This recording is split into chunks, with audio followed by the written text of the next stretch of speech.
تو ہوتا یہ ہے کہ چھوٹی سی تحصیل کا ایک شخص اور کسی جگہ اسے کوئی نمائندگی ہے تو وہ بات کرتا ہے، ہم تقریریں کر دیتے ہیں، آپ لوگ سن لیتے ہیں، ذرا غور تو کریں کیا کہہ رہا ہوں۔ کائنات میں سب سے بہترین انسان نبی اور رسول ہوتے ہیں، اور اللہ نے اپنے محبوب پاک کو نبیوں کا امام بنایا ہے۔ اس فضیلت کو سمجھیں۔ یہاں نا جو لوگ لاڈلا کہلاتا ہے نا کوئی بندہ کہ میں لاڈلا ہوں، ویسے یہاں لاڈلے بدلتے رہتے ہیں، کبھی کوئی لاڈلا ہوتا ہے کبھی کوئی لاڈلا ہوتا ہے، ویسے یہاں لاڈلے بدلتے ہیں، لیکن جو لاڈلا ہوتا ہے نا وہ بتاتا بھی ہے کہ میں لاڈلا ہوں۔ اور کسی کا بھی کوئی لاڈلا ہو جائے تو وہ ناز نخرے دکھاتا ہے، رسول کریم اور رب کے لاڈلے محبوب ہیں۔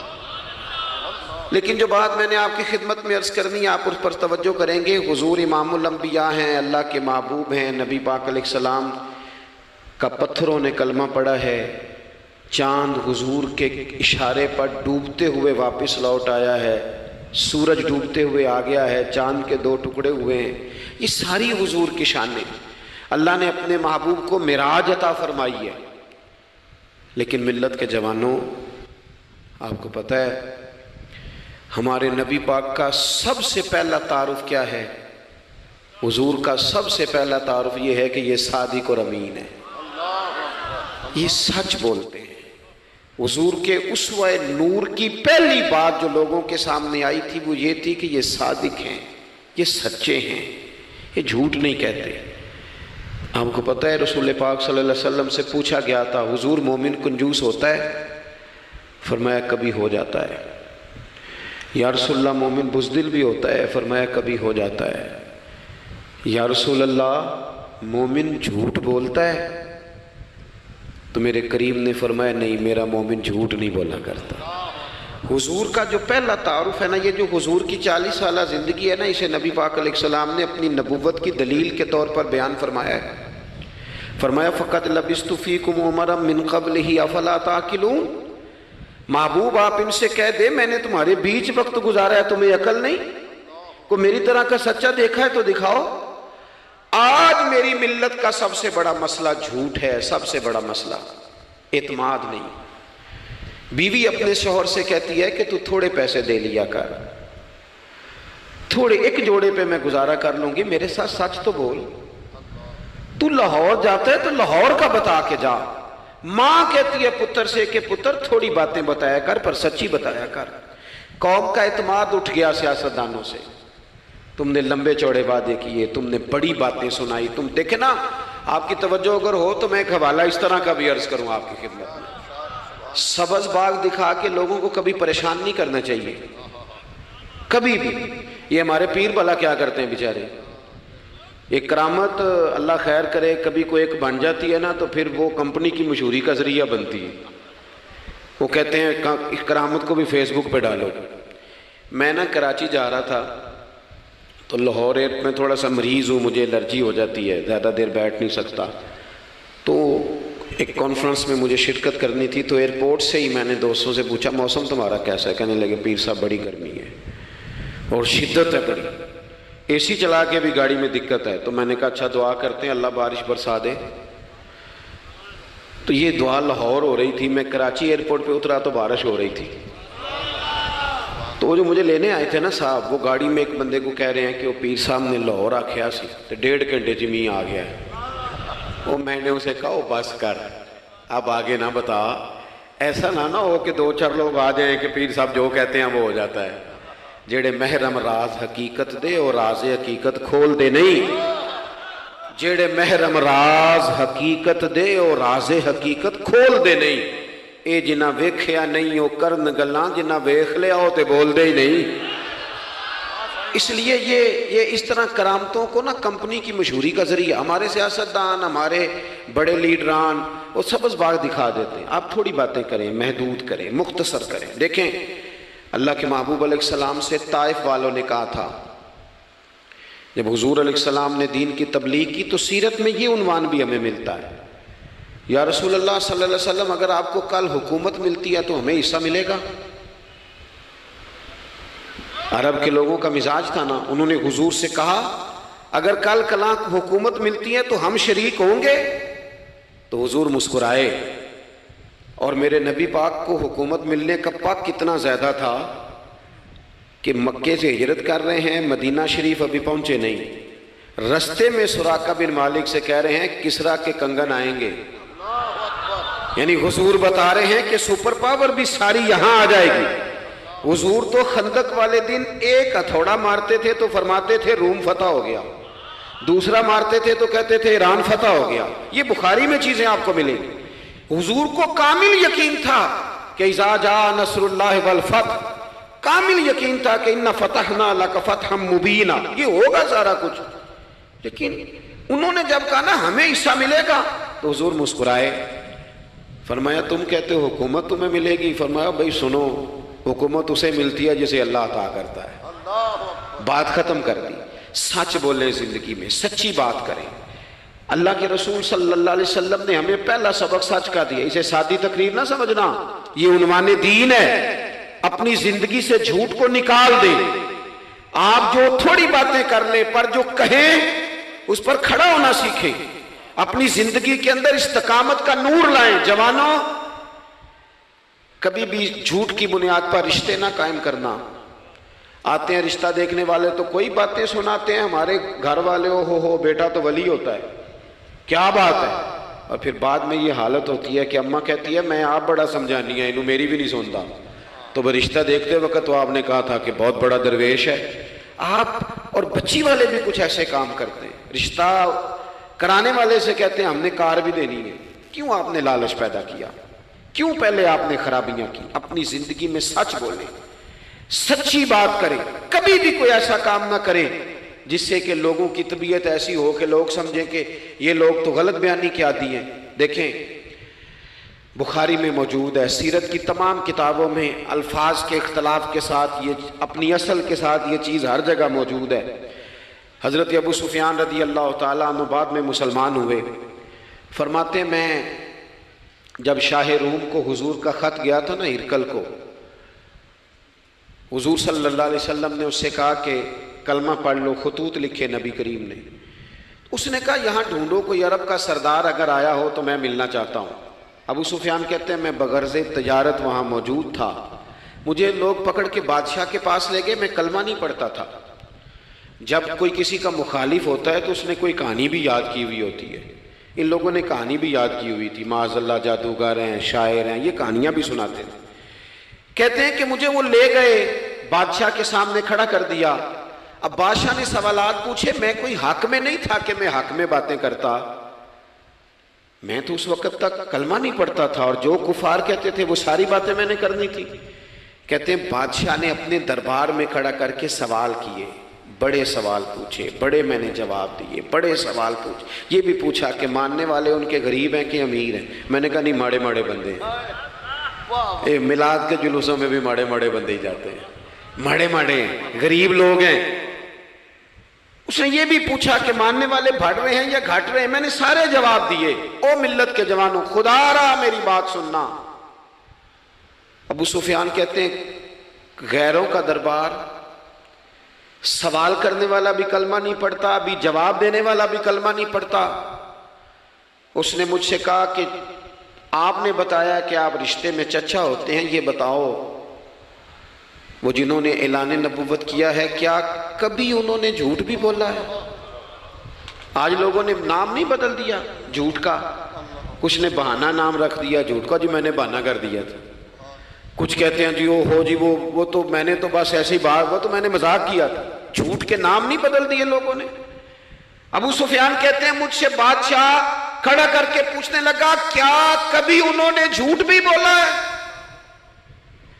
ابو سفیان کہتے ہیں کہ لمحے کے لیے میرے دل میں آیا کہہ دوں کہ بولا ہے۔ پھر میں نے کہا ایک تو یہ عرب کی وفاداری کے خلاف ہے، اور دوسرا میں کہوں گا وہ جادوگر ہیں تو شاید کو ایک سیکنڈ کے لیے توجہ کرے، میں کہوں گا وہ شاعر ہیں شاید کو توجہ کرے، اور مدینے والے نے جھوٹ بولا یہ تو مانے گا ہی کوئی نہیں۔ سنو سنو، جن چیزوں کو معمولی سمجھ کے ہم نے رائج کیا وہ ہمارا وقار لے گئی، دنیا ہم پر اعتماد نہیں کرتی۔ ہم اس ملک میں بستے ہیں جہاں زلزلہ بھی آئے تو غیر ملکی امداد کرنا چاہیں تو وہ کہتے ہیں حکومتوں کے ہاتھ میں نہیں دیں گے، خود جائیں گے۔ ہمارا یہ حال ہو گیا ہے کہ قوم پر اعتماد اٹھ گیا دنیا کا. ہمیں پلٹنا ہے, ہم نے دیکھنا ہے ہمارا رویہ کیا ہے, ہمارا انداز کیا. تھوڑی کر لیں باتیں, کوئی ضروری ہے صبح شام بولنا؟ تھوڑے کر لیں باتیں, تھوڑے دعوے کر لیں, کوئی ضروری ہے؟ سنو میرے عزیز, ابو سفیان کہتے ہیں کہ اس نے کہا کبھی جھوٹ بھی بولا ہے؟ میں سوچ میں پڑ گیا. بادشاہ نے پھر دوہرا کے کہا, سردار چپ کر گئے ہو, میرے آخری سوال کا جواب دو, کیا کبھی اس کریم نے جھوٹ بولا ہے؟ ابو سفیان کہتے ہیں میرے ہاتھ میں چھڑی تھی, میں نے وہ زمین پر رکھی اور میں کھڑا ہو گیا. میں نے کہا سردار سن, وہ میرے رشتے میں بھتیجے ہیں, میری بڑی مخالفت ہے, میں نے ان کے خلاف جنگیں لڑی ہیں, کبھی وہ غالب آئے کبھی میں غالب آیا, آج تک میں لڑ رہا ہوں. لیکن میں ایک بات تمہیں ذمہ داری سے کہتا ہوں, میں غیر نہیں ہوں, وہ میرے بھتیجے ہیں. میں نے ان کو ماں کی گود میں بھی دیکھا ہے, دادا کے کندھوں پہ بھی دیکھا ہے, چچا کے گھر میں بھی دیکھا ہے, ختیجہ کا دولہا بنے بھی دیکھا ہے, زینب سے لے کر فاطمہ تک بیٹیوں کو گود میں کھیلتے بھی دیکھا ہے, میں نے انہیں بدر اور احد میں آتے بھی دیکھا ہے. میرے سامنے پیدا ہوئے اور میرے سامنے ان کے بالوں میں سفیدی آئی. مخالفت اپنی جگہ پر میں تمہیں یہ بات ذمہ داری سے بتاتا ہوں, اس محبوب کی زبان سے جو بھی نکلتا ہے حق اور سچ ہی نکلا کرتا ہے. وہ اسیر دشمن کی چاہ میں بھی, مخالفوں کی نگاہ میں بھی وہ امی ہے, صادق ہے, معتبر ہے. میرا پیغمبر عظیم تر ہے, میرا پیغمبر عظیم تر ہے, میرا پیغمبر عظیم تر ہے. ابو سفیان کہتے ہیں میں یہ لفظ کہے تو کتنے ہی لوگ دربار میں رو پڑے, ایک سناٹا چھا گیا, کوئی صحابی نہیں وہاں, کوئی نعرہ لگانے والا نہیں, کوئی اپنا نہیں, لوگ رو پڑے. کہتے ہیں بادشاہ نے چادر اٹھائی کندھے پہ رکھی, کچھ دیر سوچتا رہا, پھر وہ چل دیا. میں نے پیچھے سے آواز دی, میں نے کہا تو نے اتنے سوال پوچھے, میں نے اتنے جواب دیے, کوئی رزلٹ بھی تو بتانا کیا نکلا, نتیجہ کیا ہے؟ تو بادشاہ نے پلٹ کے میری طرف دیکھا, کہنے لگا سردار نتیجہ تو نکل آیا نا یار, جس بندے نے بندوں سے جھوٹ نہیں بولا وہ یہ جھوٹ کیوں بولے گا کہ میں اللہ کا رسول بن کے آیا. اس نے او میرے بھائی اپنی زندگی میں سچ لاؤ. خدا را ہمارے گھروں سے لے کر حکومت کے ایوانوں تک ضرورت سچ کی ہے, ضرورت سچ کی ہے. دوسری بات, اپنی زندگی میں دیانتدار ہو جائیں, چھوڑ دے سامنے والا کیا کر رہا ہے. میں اپنے اس ممبر سے دیانتدار ہوں کہ نہیں, یہ میں نے اللہ کو جواب دینا ہے. میں نے جتنی عزت سمیٹی ہے دین کے نام پہ سمیٹی ہے, میں نے اللہ کو جواب دینا ہے. ہم سارا دھیان دوسروں کا رکھنے لگ گئے. حضرت خواجہ نصیر الدین چراغ دہلوی رحمۃ اللہ علیہ سے بادشاہ نے آ کے وظیفہ پوچھا تھا, حضرت کو وظیفہ بتائے, تو خواجہ صاحب فرمانے لگے اپنا کام دیانتداری سے کر, یہی سب سے بڑا وظیفہ ہے. اپنی زندگی میں دیانتداری, امانت داری, آپ اس طرح کے ہو جائیں کہ آپ جس طرح آپ سمجھے نا کہ یہ حرام جانور ہے تو میرے منہ میں جائے گا تو مجھے الٹی آئے گی. آپ کبھی دیکھیں نا کہ حرام گوشت کوئی آپ کو بتا دے, آپ 2 لقمے آپ نے کھا بھی لیے, لطف آیا, تو کسی نے کان میں کہا یہ تو ذبح ہی نہیں ہوا تھا, بیمار تھا, تو الٹی آ جاتی ہے کہ نہیں؟ بولو, کہ آ جاتی ہے. انسان کا ذہن قبول کرتا ہے حرام کھانے کو. 2 کلو گوشت پہ الٹی آتی ہے تو 2 کروڑ روپے پہ کیوں نہیں آتی؟ ہمارے ایک دوست ہیں, یونیورسٹی کے لیکچرار ہیں, مجھے ایک دفعہ فرمانے لگے پیر صاحب عجیب بات ہے, ایک بندے کو نا کہیں جوتا پڑا مل گیا, بڑا قیمتی تھا پر ایک پیر تھا جوتے کا.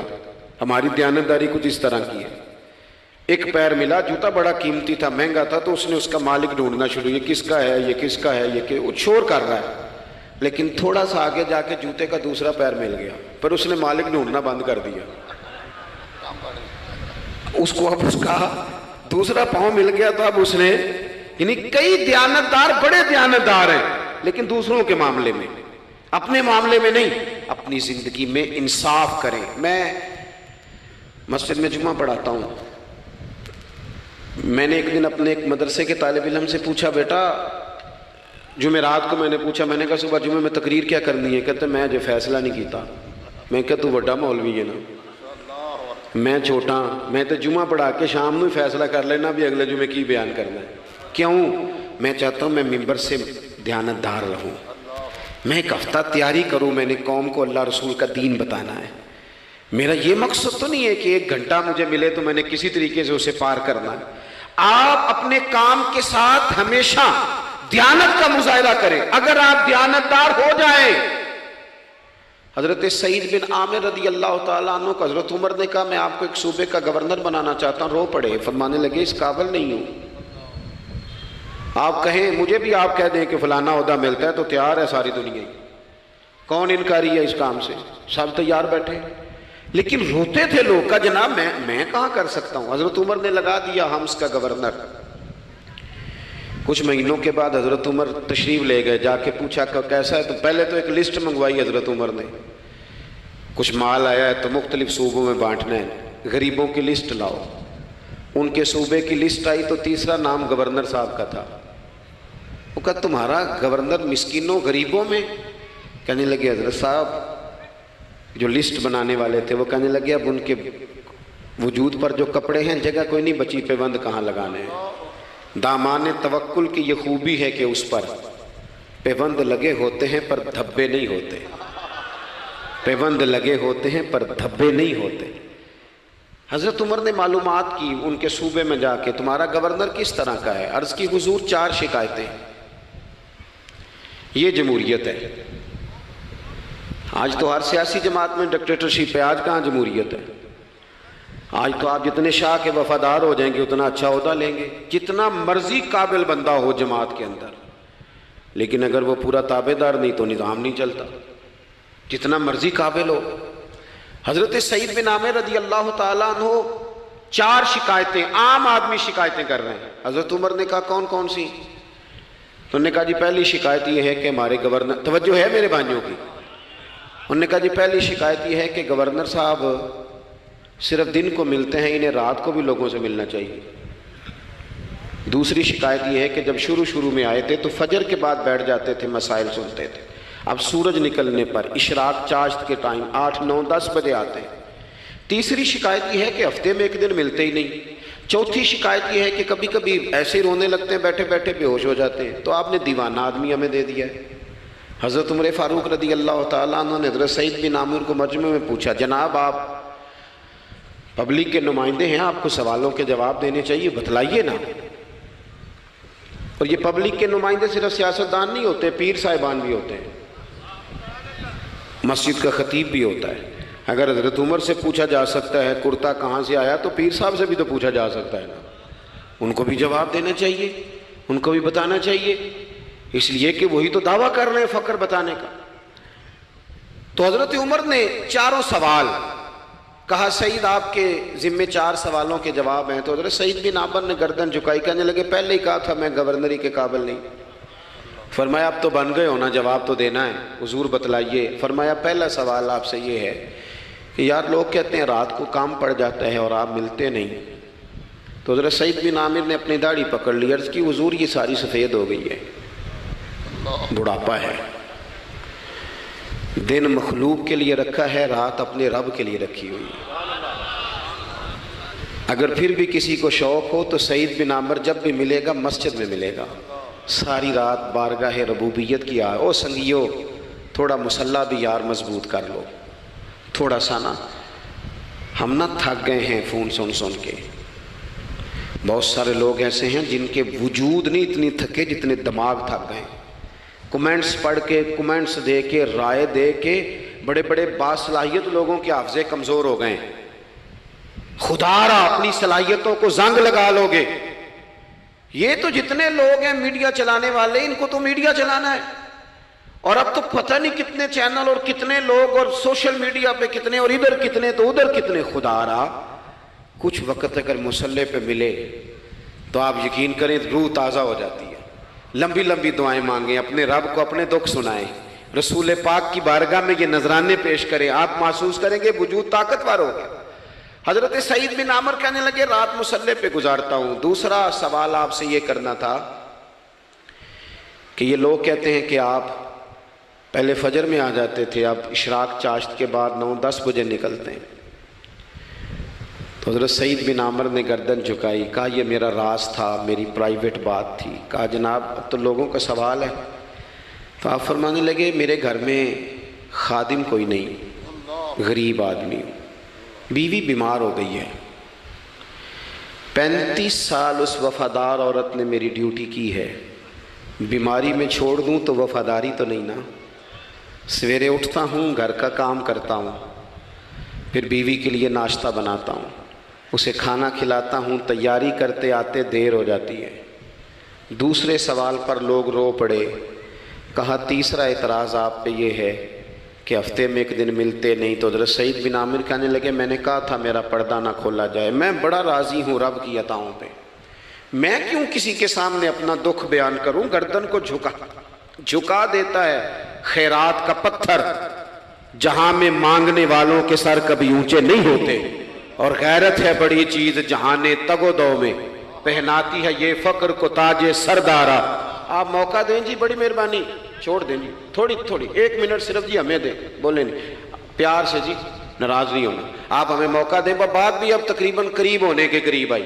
کہا حضرت سیدنا سعید بن عامر رضی اللہ تعالیٰ عنہ نے فرمانے لگے میں نے کہا تھا یہ میرا پردہ ہے، یہ نہ سنایا کریں آپ دکھ لوگوں کو۔ یہ غریب کہتے ہیں میں کسی امیر کے ساتھ لگ جاؤں گا تو کچھ بھی نہیں بنتا، چھوڑ دیں آپ، دکھڑے رب رسول کو سناؤ، خیرات بھی ملے گی اور عزت بھی ملے گی، وہ دیں گے اور کسی کو بتائیں گے بھی نہیں۔ حضرت سعید بن عامر رضی اللہ تعالیٰ عنہ سے تیسرا سوال ہوا، کہا جناب آپ ہفتے میں ایک دن ملتے نہیں، تو فرمانے لگے میرا راز تھا پر بتا دیتا ہوں، جوڑا ایک ہی ہے میرے پاس، ہفتے میں ایک دن دھو لیتا ہوں، پھر بیوی کے کپڑے پہن کے سارا دن بیٹھا رہتا ہوں، اگر دوسرا جوڑا ہو تو یہ کام نہ کروں۔ حضرت عمر رو پڑے، کہا جلدی سے چوتھے سوال کا جواب بھی دے، کبھی کبھی روتے ہو تو بے ہوش ہو جاتے ہو۔ وہ پھر رو پڑے، عرض کرنے لگے حضور 40 سال کی عمر میں کلمہ پڑھا، میرے سامنے حضرت خبیب کو پھانسی دی گئی مکے میں، جب وہ اپنی پچھلی غلطیاں یاد آتی ہیں تو پھر رو پڑتا ہوں، یاد ماضی عذاب ہے یا رب، میں تکلیف میں آ جاتا ہوں، سوچتا ہوں اگر اللہ نے سوال کیا تو کیسے جواب دوں گا، اس لیے برداشت نہیں ہوتا تو رو پڑتا ہوں۔ 4 سوالوں کے جواب دیے تو حضرت سعید بن عامر کہنے لگے اب آپ نے مجھ سے سوالوں کے جواب تو لے لیے، اب میری سزا کا بھی تو اعلان کرے نا، بتائیں نا۔ تو حضرت عمر نے ہاتھ اٹھائے اور کیا لفظ کہے، کہے اللہ میرے نبی کی امت کو اس طرح کے کچھ اور لوگ بھی عطا فرما، کچھ اپنی زندگی میں دیانتدار ہو جائیں۔ تیسری بات آپ کی خدمت میں عرض کرنی ہے، رسول پاک صلی اللہ تعالیٰ علیہ وسلم نے نا ہمیں خالص کیا ہے، حضور کا سارا دین اخلاص کا درس دیتا ہے۔ یہ جو ریاکاری ہوتی ہے نا، نوجوانوں میری بات پہ غور کرنا، یہ جو ریاکاری ہوتی ہے نا، یہ بنیادی طور پر اداکاری ہوتی ہے۔ اداکاری بندہ زیادہ کر نہیں سکتا، تھک جاتا ہے۔ مخلص زندگی وہ ہوتی ہے جو آپ نارمل جیتے ہیں۔ مخلص آپ ہوتے ہیں جب آپ اپنی والدہ کے پاس نہیں بیٹھے ہوتے، آپ نے جب 5 اسٹار ہوٹل میں روٹی کھانی ہے نا تو پھر آپ کو پلیٹ کے ساتھ ٹیشو پیپر بھی ساتھ رکھنا پڑتا ہے، پھر رج کے روٹی کھائی بھی نہیں جاتی۔ رج کے کب کھائی جاتی تھی؟ میں ایک جگہ مجھے بڑے اچھے ہوٹل میں رکھا گیا اور مجھے بڑا انہوں نے محبت کی، تو جب میں لوٹ رہا تھا نا واپس پاکستان تو مجھے کہہ رہے تھے آپ کو مزہ تو آیا ہوگا، میں نے کہا نہیں جی، سچ پوچھیں تو پھر یہ ہے کہ مزہ جب ہی آتا تھا جب اماں سویرے روٹیاں پکاتی تھی، وہ کہندی سی پتر ہے پیڑا نہ اتنے کول ہی لے آیا، تو اس کے پاس بیٹھتے تھے، تو پھر اماں جب سالن دیتی تھی تو کہتی تھی ہور نہیں ہو ملنا، دوجیاں نوں بھی دینا ہے۔ اور پھر لطف اس وقت آتا تھا جب بار بار کہتے تھے اماں جی چلو تھوڑا جاتے تھے ہونا ہونا تھوڑا جا، تو پھر اماں کئی دفعہ کہتی تھی کہ میں نے وہ اس سے نکال کے فریج میں رکھ دیا، بڑے بھائی نے کام سے آ کے روٹی کھانی ہے، اب یہ برتن ہے اسی کو صاف کر لے۔ او بھائی میں نے اپنے ابا جی کو دیکھا خودداری کا، میں نے ایک دن ان سے پوچھا میں کہ ابا جی تو انہوں پسند کیے، ہم پڑھتے تھے نا انٹرویو اخباروں میں تو 2-4 سوال ہر بندہ پوچھتا تھا، اب تو انٹرویو زیادہ لوگ لیتے ہیں تو اب تو کبھی اتنا موقع ہی نہیں ہوتا کس کا سنیں کیا کریں، یہ تو چھوڑ دیا کام۔ اخبار میں کبھی انٹرویو آتا تھا تو مسجع مکفہ ہوتا تھا، لکھنے والے بھی اچھے ادیب ہوتے تھے، جملے چبھتے نہیں تھے طبیعت، تو 2-4 سوال بڑے ضروری ہوتے تھے، پھول کون سا پسند ہے، کھانے میں کیا پسند ہے، رنگ کون سا پسند ہے، یہ 2-4 سوال ہر ایک سے ہوتے تھے۔ میں نے اپنے والد صاحب سے ایک دن پوچھا، میں کہ ابا جی تو پسند کیے؟ تے فرمان لگے پتر جے تے لگی ہوئے بھوک تے پھر ہر تے جے نہ لگی ہوئے تے پھر نخرے ہی نخرے نے. تو اس لیے بھوک لگی ہو، وہ ہمیں پتہ کیا بتاتے تھے. میں آج بھی نا بہت ساری چیزیں گاڑی میں رکھ لیتا ہوں. آج بھی جو کھانا اپنی مرضی سے کھاتا ہوں وہ پیٹ بھر کے کھایا جاتا ہے. جو تصویروں کی شدت سے باہر ہوتا ہے وہ کھایا جاتا ہے. اس کو آپ قبول کر لیتا ہے آپ کا وجود. یاد رکھنا میرے عزیز، میرے نبی پاک صلی اللہ علیہ وسلم نے فرمایا ہے بہترین روٹی وہ ہے جو تو اپنے ہاتھوں کی کمائی سے کھاتا ہے. وہ بہترین رزق ہے جو تو. اور حضور نے فرمایا اللہ کے نبی حضرت داؤد محنت کر کے کھانا کھاتے. دعوتوں پہ جا کے تو بندہ بیمار رہنے لگ جاتا ہے، وہ تو کام ہی ختم ہو جاتا ہے. والد صاحب کہا کرتے تھے کہ لو میں پا دیتے نے تانوں دانے پڑولے چ تے ماں تہاڈی نے تانوں چار پا دیتا ہے، لو ہن تانوں پرواہ نہیں ساریاں گرمیاں، موج کرو. یہ اصل تھا ہمارا. اس پہ واپس آ جائیں، اس پہ آ جائیں. یہ صحت افزا روٹیاں ہیں، یہ کھائیں. بڑی گاڑیوں کا اور بڑی چیزوں کا شوق چھوڑ دیں، محنت ڈٹ کے کریں، لیکن زندگی اصل پہ لے آئیں. اصل زندگی خالص ہوتی ہے. میرے نبی پاک صلی اللہ علیہ وسلم نے فرمایا ریاکار، میں پوری حدیث نہیں سناتا، اشارہ کرتا ہوں. حضور نے فرمایا ریاکار اگر عالم بھی ہو، ریاکار اگر سخی بھی ہو، حتیٰ کہ صحیح حدیث میں فرمایا ریاکار شہید بھی ہو اور ماری جائے اس نیت سے کہ لوگ مجھے شہید کہیں گے، تو فرمایا صبح قیامت اللہ ان اعمال پر بھی اجر عطا نہیں کرے گا. اپنی زندگی میں اخلاص پیدا کریں. اور جب خلوص آتا ہے، جب للہیت آتی ہے، مشکل ترین خلافت حضرت ابوبکر صدیق کی ہے. یہ جو حضرت عمر نے بڑی اعلیٰ خلافت کی ہے نا، یہ بنیادیں حضرت ابوبکر نے مضبوط کر کے دی تھی. فتنوں کے تو سر کچل دیے تھے حضرت صدیق اکبر نے. اب حضرت عمر کے لیے کام کرنا انہوں نے آسان کر دیا تھا. میں اکثر کہا کرتا ہوں کہ حضرت عمر کی خلافت کی مضبوطی میں بڑا کردار حضرت ابوبکر صدیق کا ہے. اگر وہ مضبوطیاں نہ کرتے اتنی تگڑی تو کام آگے چلتا نہیں تھا. حضرت سیدنا ابوبکر صدیق کو بڑے فتنوں کا سامنا تھا. ختم نبوت کے محاذ پر کام کرنا ہے، منکرین زکوٰۃ پیدا ہو گئے، امت کو سنبھالنا ہے. یہ ساری ڈیوٹیاں کر کے نا دنیا سو جاتی تھی. وہ دنیا سو جاتی تھی. حضرت صدیق اکبر ایک نابینا مائی کے گھر میں جھاڑو دینے چلے جاتے تھے. جب بندہ مخلص ہو جاتا ہے نا، ایک نابینا معذور عورت جھاڑو دے رہے ہیں، جب تھوڑا سا وقت بچتا نا عصر کے لیے، یہ ٹائم میں نے اپنے لیے رکھا ہوا ہے، تو مدینہ شریف میں ایک بیوہ تھی جس کی 5-6 بیٹیاں تھی، بیٹا کوئی نہیں تھا. اس کے گھر جاتے تھے، بکریوں کا دودھ دھو کے آتے تھے.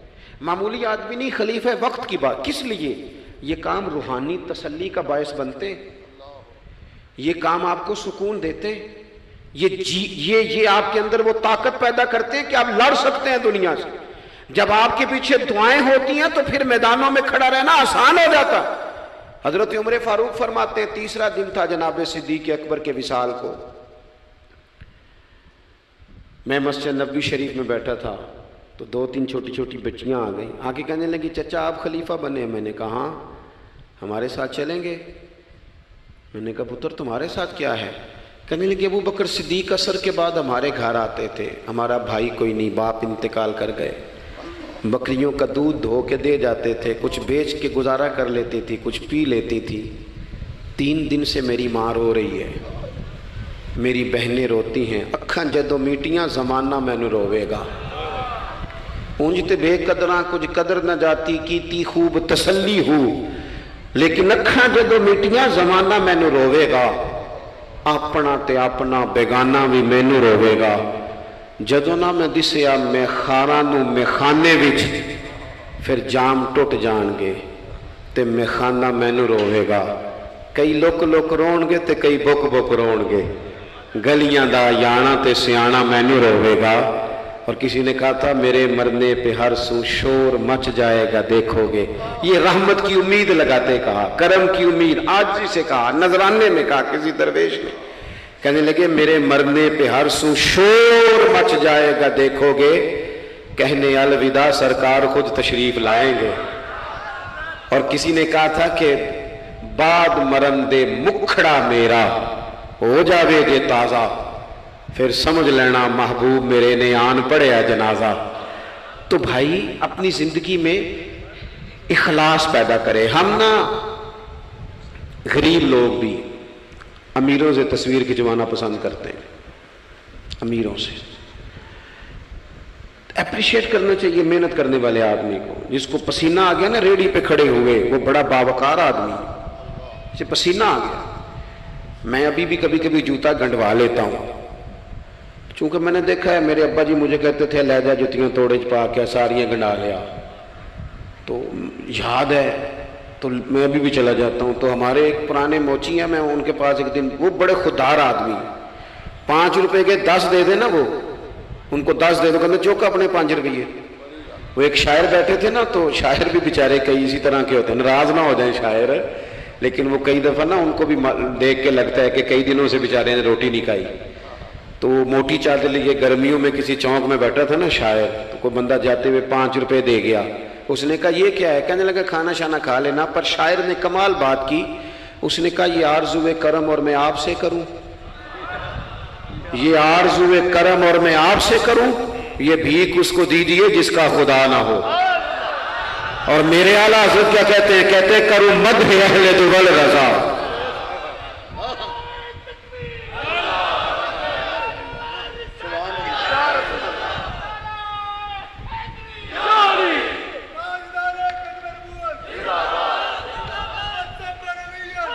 ماشاءاللہ۔ تو آپ حضرات میری بات سنیں گے، اپنی زندگی میں اخلاص لائیں، للہیت لائیں۔ چوتھی بات سنیں، اور میں اسی پر بات سمیٹنے کی کوشش کروں گا۔ اللہ کے رسول صلی اللہ علیہ وسلم کی سیرت مبارکہ میں جو چیز آپ کو بڑی نظر آئے گی نا، وہ احساس ہے۔ جب سینے آہستہ آہستہ سخت ہونے لگ جاتے ہیں نا، ہم نا کچھ باتیں سوچ کے اپنے آپ کو سخت کر لیتے ہیں۔ ہمارا جب ایسا جو نیا بھرتی ہوتا ہے، وہ خدمت کے جذبے سے آتا ہے، وہ کہتے ہیں میں نے سارے کام صحیح کرنے ہیں۔ پھر اس کو نا آہستہ آہستہ پتہ لگنے لگ جاتا ہے کہ کچھ لوگ جھوٹا پرچہ بھی درج کراتے ہیں، اسے پھر آہستہ آہستہ پتہ لگنے لگ جاتا ہے کہ یہ سامان ان کا تو گیا تھا 1.5 لاکھ کا، تو انہوں نے 6 کیوں لکھوایا ہے۔ پھر وہ پھر سخت ہونے لگ جاتا ہے۔ لوگوں کو دیکھ کے سخت نہ ہو، سخت نہ ہو۔ پھر آپ کے پاس بڑی باتیں، مجھے ایک دفعہ ایک صاحب نے کہا آپ کو تقریر پہ بلانا ہے، پیسے کتنے لیتے ہیں؟ میں نے کہا دے دو کو 1.5-2 کروڑ روپیہ۔ کہنے لگے تو بہت زیادہ نہیں، تو میں کہا وکنا ہے تو پھر بندہ چاج نہ وکے۔ اب تیرا خیال ہے 25-30 ہزار اپنا ریٹ لگوا لیں، اتنے لو ہو جائیں، سانو تخت ہزارے دی لوڑ کیے نالے کی لگے شہر بمول دے نال اسی اپنی بال کے سیکنے ہاں۔ میں نے بہت بڑا مدرسہ شروع کیا، باہر گلہ نہیں لگایا۔ مجھے ایک صاحب کہنے لگے خیر تے ہے تو ان پیسے کتوں ہوندے نے؟ میں کیوں اتھوں جتوں ہوندے نظر نہیں ہوندے۔ فاضل بریلوی کہتے کرو مدح اہل دول رضا، اور پڑے اس بلا میں میری بلا، میں گدا ہوں اپنے کریم کا، میرا دین پارائے نہ نہیں، اور کون دیتا ہے دینے کو منہ چاہیے، دینے والا ہے سچا میں نے تو معذرت بھی کرنی تھی، میرا خیال ہے کہ 35 سے 37 کے بیچ لوگ ایسے تھے یہاں سے جو آج صبح سے سر شام تک فون کرتے رہے کہ آپ نے چائے ہماری طرف بھی نہیں ہے، کھانا ہماری طرف کھانا ہے۔ میں ان دوستوں سے اکثر کہا کرتا ہوں جو میرے ساتھ ہوتے ہیں، میں کہتا ہوں کہ لوگ تلاش کرتے رہتے ہیں، ڈھونڈتے رہتے ہیں کہ رات رہنے کو جگہ ملے، اور ہمارا یہ حال ہے کس نام پہ؟ رسول اللہ کے دین کے نام پہ، حضور کے دین کے نام پہ۔ اپنی زندگی میں احساس پیدا کریں۔ اگر آپ سخت ہو سکتے ہیں، کچھ بھی کہہ کے سخت ہو جائیں، کچھ بھی کہہ کے۔ مجھے میرے سنگی کہتے رہتے ہیں 7-8 گھنٹے کا آپ سفر کر کے جاتے ہیں تو آپ فوٹو والوں پہ سختی کریں، آپ کہیں کسی سے نہیں ملنا، میں نے ذرا آرام کرنا ہے، میں نے تھوڑا لیٹنا ہے۔ تو میں کہتا ہوں یار اپنی اوقات بھی تو ہمیں دیکھنی چاہیے تھی، کون کسی کو ملتا ہے؟ کوئی دور ہے؟ احساس پیدا کریں قوم کا، اپنے دل میں احساس لائیں۔ جب آپ سخت ہو جاتے ہیں نا تو پھر آپ سب کے لیے ہو جاتے ہیں۔ جب بندہ سخت ہو جاتا ہے نا، تھوڑا تھوڑا نا ہمیں لالچی بنایا گیا ہے، مختلف چیزوں پہ انعام رکھے گئے، مختلف رنگوں میں لوگوں کو مختلف انداز میں قائل کیا گیا، مزاجوں میں کچھ بھرا گیا ہے۔ وہ اس طرح کا ماحول بن گیا کہ باپ نے جوانی پتر کو دے دی، ساری زندگی وہ جو لوگ سعودی عرب یہاں سے گئے تھے 35 سال انہوں نے وہاں کمبل نہیں بدلا، جس کمبل میں انہوں نے جاتے خریدا تھا واپسی پہ بھی وہی تھا. رہائشیں یہاں بنی وہاں نہیں بنی. میں نے بیرون ملک ایسے لوگ دیکھے ہیں جو 3 وقت روٹی نہیں کھاتے، 2 وقت کھاتے ہیں کہ گھر پیسے بھیجنے. لیکن لالچ اتنا عروج پہ چلا جاتا ہے بعض گھروں کا، سب کا نہیں بعض کا، کہ اسی باپ کو جس نے زندگی لگا دی، بچے کہہ رہے ہوتے ہیں ابا جی آپ کو ڈھب کا کام کر لیتے تو آج ہمارے وارے نے ارے نہ ہو جاتا. مجھے ایک بزرگ فرمانے لگے پیر صاحب بالاں کو بھی عزت کران لی، ابے دا مالدار ہونا ضروری جے. خدا را اس سے باہر آئیں، احساس پیدا کریں. جب احساس آ جائے، قرآن مجید نے میرے نبی پاک کی شان یہ بیان کی ہے کہ عزیز علیہ ما عنتم حریص علیکم بالمؤمنین رؤوف الرحیم. یہ کمال ہے، اس سے آگے کیا کوئی حاشیہ دے سکتا ہے؟ رب فرماتا ہے لوگو تم مشقت میں پڑھو تو میرے نبی کو تکلیف ہوتی ہے. آپ کبھی حدیثیں پڑھیں نا تو رونگٹے کھڑے ہوتے ہیں. آپ کو درجنوں حدیثیں اس عنوان کی ملیں گی کہ حضور فرماتے ہیں میرا دل کرتا ہے لمبی نماز پڑھاؤں. نماز اللہ کی، دل حضور کا کرتا ہے. فرمایا دل کرتا ہے لمبی نماز پڑھاؤں، لیکن پیچھے سے کسی بچے کے رونے کی آواز آتی ہے، کسی بوڑھے بیمار کا خیال آتا ہے، میں نماز چھوٹی کر دیتا ہوں. حضور فرماتے ہیں میرا دل کرتا تھا ہر وضو کے ساتھ مسواک ضروری قرار دے دوں، پر تمہیں تکلیف ہوگی، نہیں ضروری قرار دے. آپ احساس کی شدت تو دیکھیں. فرمایا میرا جی چاہتا تھا کہ میں تہجد اپنی امت پہ ضروری قرار دے دوں، لیکن میں نے اپنی چاہت نہیں دیکھی، غلاموں تمہاری نیند دیکھی ہے. وہ دوستو اتنا احساس. دشمن جب قابو آتے ہیں نا، میں نے ایک اور بھی عرض کر دی ہے چلتے چلتے، جو سیاسی فرقہ واریت ہے نا آج ملک کے اندر، آپ جس جماعت کو ٹھیک سمجھا آپ نے، آپ وہاں چلے گئے، جس نے جس کو ٹھیک سمجھا، لیکن ہم سب سے پہلے مسلمان ہیں، اس کے بعد پاکستانی ہیں. ہمیں اخلاقیات کا دائرہ کبھی نہیں چھوڑنا. اختلاف کے بھی آداب ہوتے ہیں، اختلاف جس سے بھی کریں دلیل کی حد تک کریں، اس کی ذات تک اتر کے نہیں. مہذب قومیں یہ کام نہیں کرتی. حضرت ابو ایوب انصاری نے حضرت عمر سے اختلاف کیا اور سخت کیا. کہا جناب یہ آپ نے، حضرت عمر کو بات کرنے لگے تو حضرت ابو ایوب انصاری کھڑے ہو گئے، کہنے لگے یا حضرت ابو ذر غفاری کھڑے ہو کے کہنے لگے نہ آپ کی بات مانیں گے نہ آپ کی اطاعت کریں گے. فرمایا میں نے کیا کیا ہے؟ تو کہنے لگے چادر تو ایک بٹی تھی، تو آپ نے اسی چادر کا کرتا اسی کا تامت کیسے بنا لیا؟ حضرت عمر فاروق نے، انہوں نے سوال کیا تھا، حضرت عمر نے دلیل دی. فرمایا میرے بیٹے سے پوچھ لو. حضرت عبداللہ ابن عمر کہنے لگے ایک چادر چونکہ مجھے بھی ملی تھی میں نے اپنے ابا کو دے دی، لہذا کرتا بھی بن گیا. اور اب ہمارے ہاں نا دلیل ملنے پر بھی لوگ اعتراض نہیں چھوڑتے، کیونکہ ذاتی ہوتا ہے نا، دلیل تک تو اختلاف ہوتا نہیں. او میرے بھائی، اختلاف کے بھی آداب ہونے چاہیے. وہ کسی نے کہا تھا کہ تعلق توڑ دینے کے بھی کچھ آداب ہوتے ہیں، کسی کو چھوڑ دینے کے بھی کچھ آداب ہوتے ہیں. اور کسی نے کہا تھا کہ قاتل کو کوئی قتل کے آداب سکھائے، دیکھو دستار کے ہوتے ہوئے سر کاٹ رہا ہے. کوئی ایک چیز چھوڑ دے. ہمارے ہاں اتنی شدت ہو گئی، اور بچے ہمارے ورکر سیاسی جماعتوں کے خدا را آپ نے یہی بسنا ہے، یہی رہنا، یہ آپ کے اپنے لوگ ہیں، مہربانی کریں آپ ضرور ہائی لائٹ کریں کسی کی غلطی، لیکن دائرہ تہذیب کبھی نہ چھوڑیں. کبھی مجھے تو ایک دو دفعہ ملے ہیں، میں نے ان سے کہا مہربانی کریں، آپ کیا مزہ لے رہے ہیں آپ قوم کو تقسیم کر کے؟ خدا را کچھ سوچیں. آپ کا شغل لگا ہوا ہے، اور جہاں غریب کا یہ حال ہے کہ یہ ابھی عید آ رہی ہے نا، ہم نے بھی کچھ نیکیاں بند کر دی ہیں بعض چیزوں پہ. یہ رمضان شریف گزرا نا، میرے جیسے آدمی کو لوگ نیک سمجھتے ہیں اور اپنے دکھڑے سناتے ہیں. یہ رمضان گزرا ہے تو بیٹیوں کی شادیاں شروع ہوئی ہیں.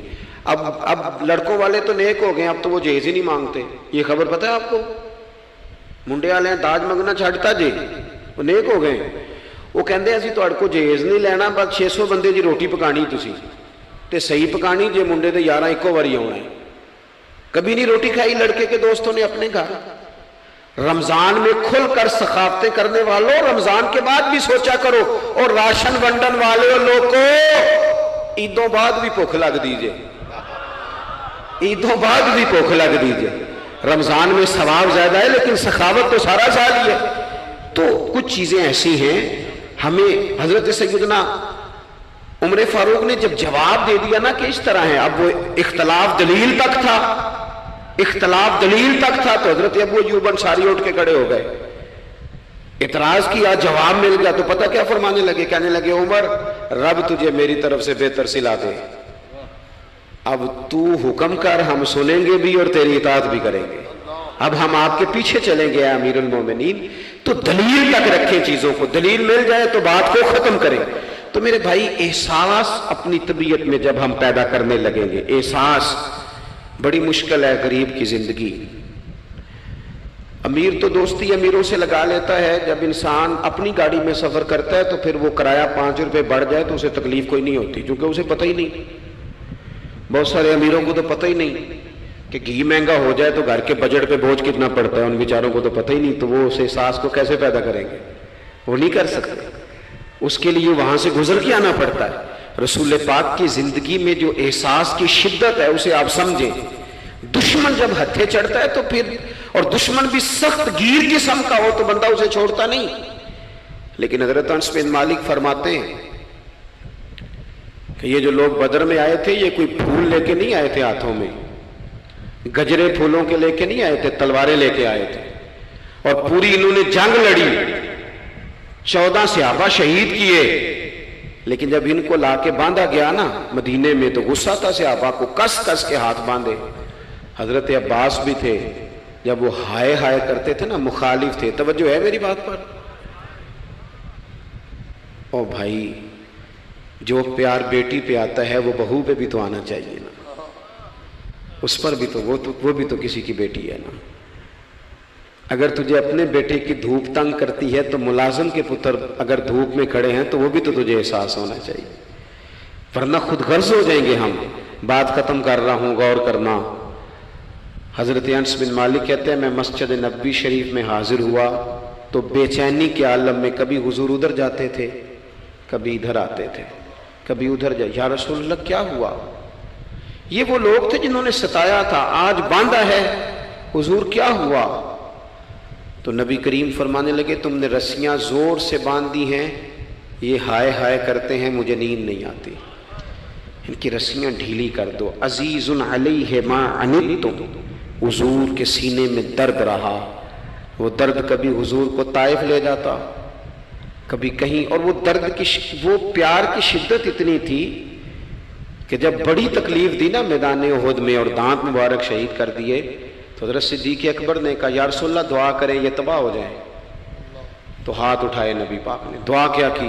کہا اللہ انہیں ہدایت دے دے، انہیں پتہ ہی کوئی نہیں یہ کیا کر رہے ہیں۔ تو میرے عزیز، ایک تو اپنی زندگی میں سچ لائیں، خدا را سچ بولیں، آپ پکے وعدے کریں۔ میں ایک دن اپنی مسجد کے امام صاحب سے عرض کر رہا تھا، میں کہہ رہا تھا اگر آپ کہتے ہیں نا کہ 4:20 پہ فجر ہوگی تو 21 پہ نہ پڑھائیں، آپ نے وعدہ کیا 4:20 کا، قوم کو تو انتظار کرنا چاہیے 1-2 منٹ، کوئی حرج نہیں، لیکن ہم جو وعدے کرتے ہیں ہمیں بھی پورے کریں، سچ بولیں، دیانتداری کا مظاہرہ کریں، زندگی خالص گزاریں، جس کے ساتھ بھی وقت گزاریں اس کی خیر خواہی کریں، مخلص ہو جائیں، اور اپنی زندگی احساس والی کریں۔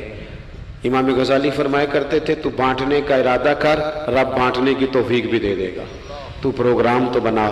اللہ کی بارگاہ میں دعا کرتا ہوں جن احباب نے اتنا سارا پنڈال اتنی محبت اور جد و جہد سے سجایا ہے، اللہ تعالیٰ انہیں دین دنیا کی برکتیں عطا کرے، ہم سب کو دولت اخلاص عطا فرمائے۔ آخر دعوانا ان الحمد للہ رب العالمین۔